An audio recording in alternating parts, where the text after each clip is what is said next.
Assalamualaikum warahmatullahi wabarakatuh. Saya Adistiaweni Nurul Sahadatina, CGP Angkatan 11 kelas 135A dari Kabupaten Sumeneb. Kali ini saya berada di salah satu sekolah SD negeri di Kecamatan Ambuntan, yaitu SDN Tambak Agung Tengah 2, dengan salah satu ibu kepala sekolah, Ibu Erniwati. Tujuan saya kesini yaitu untuk melaksanakan tugas modul 3.1, yaitu pengambilan keputusan berbasis nilai-nilai kebajikan sebagai pimpinan. Baik, selamat pagi Ibu. Selamat pagi Bu Eni. Gimana kabarnya Ibu? Alhamdulillah sehat. Alhamdulillah. Mohon maaf Ibu mengganggu waktunya. Ya, apa? Sudah berapa lama Ibu ada di SDN Tambak Agung Tengah 2? Baru 6 bulan. Baru ya Bu ya? Ya, baru 6 bulan, setengah tahunan. Begini Ibu, selama Ibu berada di sekolah ini, pernahkah Ibu dihadapkan dengan masalah-masalah yang ada kaitannya dengan dilema etika atau bujukan moral? Ya, pernah mengalami itu. Awalnya memang agak susah, tapi begitu membuat satu keputusan yang memang harus dibuat oleh kepala sekolah, meskipun itu susah untuk dibuat, sulit untuk dibuat keputusannya, tapi harus memutuskan sesuai dengan aturan. Berarti meskipun masih baru sudah dihadapkan ya Bu dengan masalah-masalah seperti itu? Iya. Kalau seperti itu Bu, bagaimana cara Ibu dalam mengidentifikasi kasus-kasus yang Ibu hadapi itu? Saya identifikasinya itu dilihat dulu kepentingan bersama, yang tentunya harus dilihat kepentingan yang berpihak kepada peserta didik. Jika itu memang berhubungan dengan peserta didik, maka kita harus mengambil keputusan yang tepat. Jadi kita mengesampingkan dulu kepentingan pribadi atau kepentingan yang lain. Ya, diutamakan untuk kepentingan murid ya Bu ya. Setelah itu Bu, bagaimana Ibu dalam menjalankan pengambilan keputusan yang Ibu hadapi itu, terutama untuk kasus-kasus di mana ada dua kepentingan tadi ya, yang sama-sama benar atau sama-sama mengandung nilai kebajikan itu Bu? Dilihat dulu kepentingannya sesuai aturan apa tidak, kita melanggar ke aturan apa enggak, benarnya di mana, benar sesuai aturan atau benar menurut kita sendiri. Dan kadang ada benar, ini benar loh sebenarnya kita, tapi di aturan ternyata ini tidak boleh. Maka saya mengambil keputusannya harus, kembali lagi tadi, harus lihat kepentingannya sesuai aturan, kemudian benar-benar memperhatikan untuk kepentingan peserta didiknya. Jadi jangan sampai kepentingan guru, misalkan untuk guru, tapi mengesampingkan kepentingan peserta didik.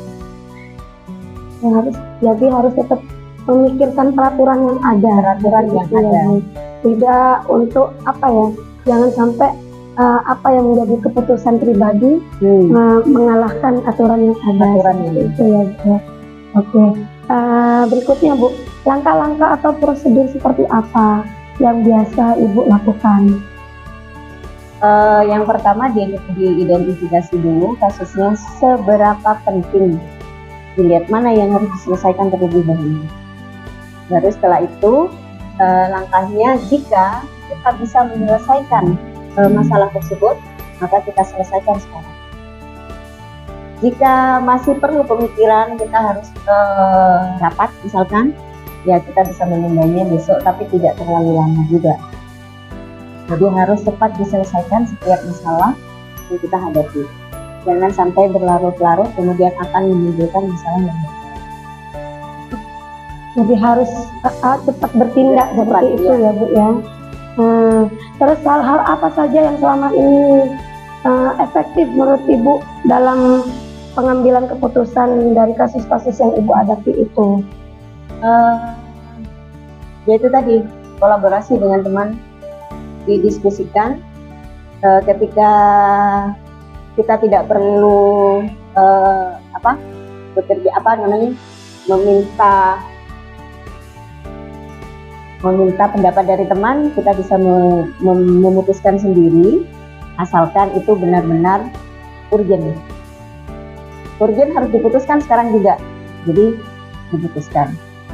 Yang penting tadi itu kuncinya harus berpihak kepada murid. Setiap keputusan, setiap kegiatan itu kita harus memikirkan bagaimana efek dan dampaknya keputusan yang kita buat itu terhadap peserta didik.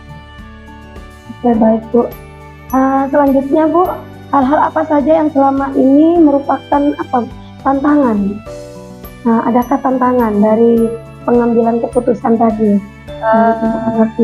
Ya, tantangan karena saya masih baru, mungkin ya agak takut sih tantangannya. Bagaimana memutuskan ini takut salah, ini nanti dilema juga, ini kebiasaannya seperti ini, ternyata aturan tidak sesuai. Nah itu bagaimana saya harus berpegang teguh pada aturan, tidak melenceng jauh, kemudian perhatikan efek dari keputusan yang saya buat. Jadi saya harus benar-benar membuat keputusan walaupun itu takut dan menentang kebiasaan yang sudah ada. Karena saya masih baru kan di sini. Ya, karena tidak gampang mengambil keputusan dan mengubah atau merombak kebiasaan yang selama ini ada di sekolah. Ya, betul Bu. Berat ya Bu ya. Ya. Apakah Ibu punya jadwal tertentu itu dalam penyelesaian kasus yang Ibu hadapi atau secara langsung? Jadwal kalau memang urgent segera diputuskan, kalau itu masih perlu harus dibicarakan bersama, kita tunda sampai teman-teman bisa berpikir. Tergantung masalahnya seperti itu ya Bu. Faktor-faktor apa Bu yang selama ini mempermudah atau membantu Ibu dalam penyelesaian atau pengambilan keputusan Ibu sendiri? Pertama saya belajar, faktornya itu ketika saya belajar dari kepala sekolah yang sudah berpengalaman, yang tentu kompeten juga, bukan hanya sekedar mengambil keputusan. Kemudian faktor lain itu kerjasama tim di sekolah ini, itu yang sangat membantu. Kolaborasi ya Bu.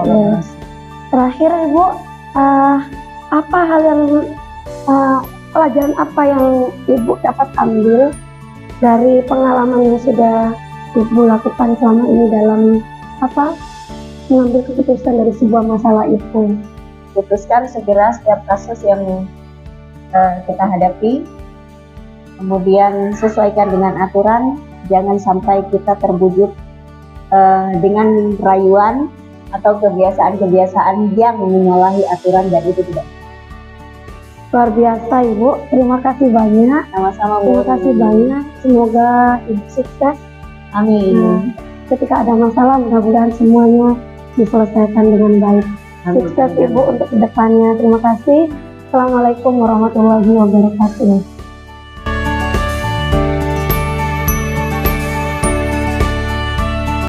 Assalamualaikum warahmatullahi wabarakatuh.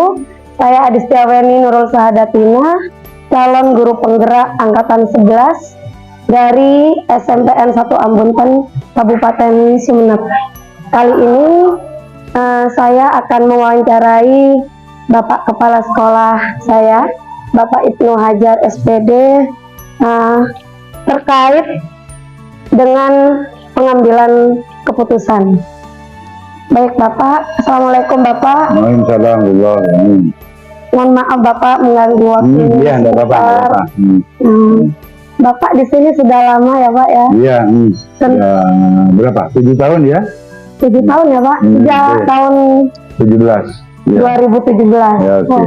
Alhamdulillah sudah lama. Tentunya Bapak dihadapkan dengan beberapa permasalahan yang mengharuskan Bapak mengambil keputusan seperti itu ya Pak ya? Iya, pasti ya. Kalau begitu Pak, bagaimana Bapak dalam mengidentifikasi kasus-kasus yang telah Bapak hadapi selama ini?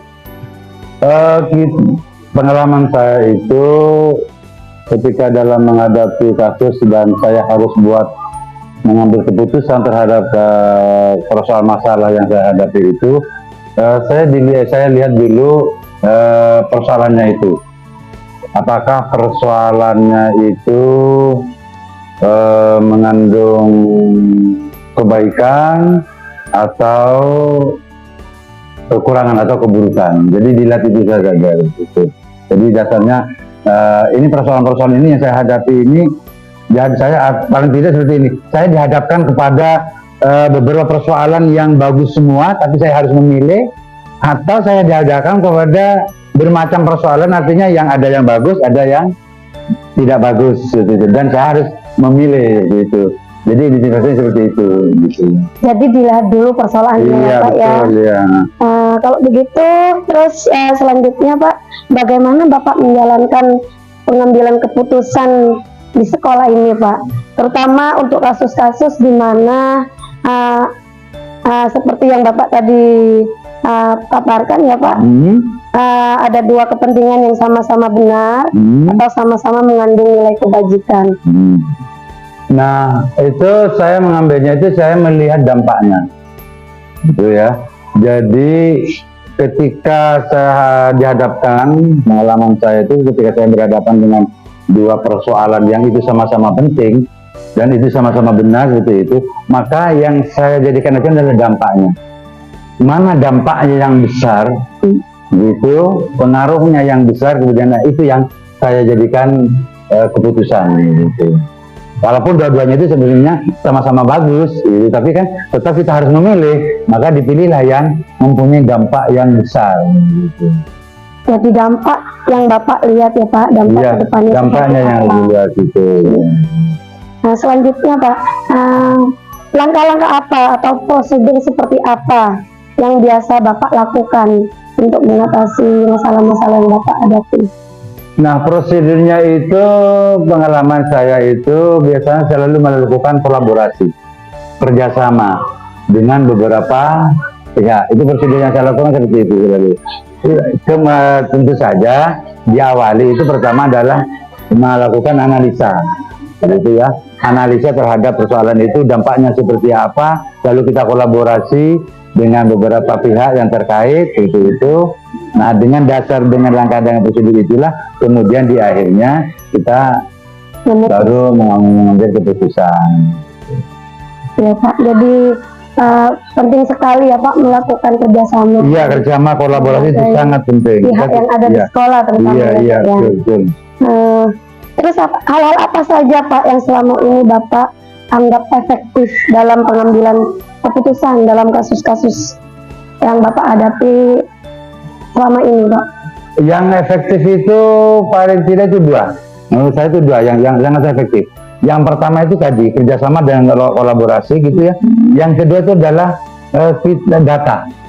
Jadi kita harus betul-betul mempunyai data yang valid, yang akurat, benar tentang yang akan itu data itu nanti jadi dasar dalam mengambil keputusan setelah melakukan kerjasama kolaborasi dengan berbagai pihak. Gitu. Ya, jadi Bapak harus mencari tahu dulu dan mendata ya betul, Pak, iya, biar betul. tidak salah langkah. Iya, betul, Seperti iya, itu. Setelah itu baru memusyawarahkan kerjasama semuanya ya Pak ya. kolaborasi, ya, betul. Hal-hal apa Pak yang menjadi tantangan Pak? Kalau yang tantangan itu karena di ini setiap kebiasaan itu pengambilan keputusan biasanya diawali dengan kerjasama atau ada pembicaraan dengan pihak lain, dengan orang lain, maka kendala yang selama ini sering terjadi itu adalah perbedaan persepsi, gitu. Perbedaan persepsi dalam memandang masalah gitu. Mungkin kan kadang-kadang kita ada beda sudut pandang. Nah, makanya itu tantangan. Makanya mengatasi tantangan itu, langkah yang pertama itu adalah kita harus terlebih dahulu menyamakan persepsi. Gitu. Pak ya, karena tidak mudah ya Pak menentukan persepsi betul, dari berbagai pihak gitu. Apakah Bapak punya jadwal tertentu dalam menyelesaikan kasus, langsung menyelesaikan di tempat atau memilih jadwal Pak, jadwal untuk menyelesaikannya? Itu tergantung persoalannya. tergantung masalahnya. Kadang-kadang ada masalah yang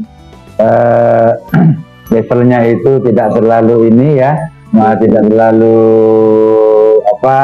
tidak terlalu besar sehingga bisa langsung diambil keputusan pada saat itu juga. Tetapi ada kalanya juga ketika kita dihadapkan kepada persoalan besar, masalah besar yang itu memerlukan, dengan mengambil keputusan itu memerlukan sikap dan langkah yang betul-betul bijaksana, maka itu tidak bisa kita ambil keputusan pada saat itu. Harus ada ada beberapa prosedur, ada beberapa langkah yang harus kita lalui, seperti tadi kerjasama, lalu mengumpulkan data, informasi, begitu. Jadi tergantung masalah yang dihadapi ya, betul. Kalau misalnya ringan ya Pak, iya kalau ringan langsung bisa diambil, ya betul. Jadi kondisional ya. Iya kondisional, betul. Adakah seseorang atau faktor-faktor yang selama ini mempermudah Bapak dalam mengambil keputusan? Kalau faktornya itu tadi yang seperti yang saya sebutkan tadi itu, data itu betul-betul sangat iya. Jadi ketika kita mengambil keputusan tanpa didasari dengan data yang paling itu, biasanya kadang-kadang di belakang itu pasti membutuhkan revisi keputusan itu kan kurang bagus. Makanya data itu penting terkait dengan masalah yang harus kita ambil keputusan itu. Jadi harus dicari tahu. Iya, data dan informasi itu penting. Betul apa tidak masalah itu. Iya. Baik Pak, dari semua hal yang telah disampaikan oleh Bapak, pembelajaran apa Pak yang dapat Bapak ambil dari pengalaman yang sudah Bapak hadapi? Pengalaman yang penting yang saya ambil itu, yang saya bisa petik itu adalah sikap hati-hati dan bijaksana dalam mengambil keputusan. Jadi dari pengalaman itu ya, jadi hati-hati dan bijaksana. Hati-hati itu artinya tidak gegabah, ya, dengan hati-hati dalam arti sebelum mengambil keputusan kumpulkan data dulu, informasi kerjasama itu. Bijaksana dengan memperhatikan dampak mana yang lebih besar. Nah itu yang perlu kita pertimbangkan. Makanya pelajaran yang penting adalah sikap hati-hati dan bijaksana. Hati-hati dan bijaksana. Iya, sikap hati-hati dan bijaksana. Karena menjadi seorang pemimpin. Iya, betul. Nah, itu harus itu. Terima kasih banyak Iya, Pak. sama-sama, Terima kasih atas waktunya. Mohon maaf sudah mengganggu. Enggak apa-apa, ya, oke. Baik Pak, saya akhiri ya Pak. Iya. Terima kasih. Assalamualaikum warahmatullahi wabarakatuh. Waalaikumsalam warahmatullahi wabarakatuh.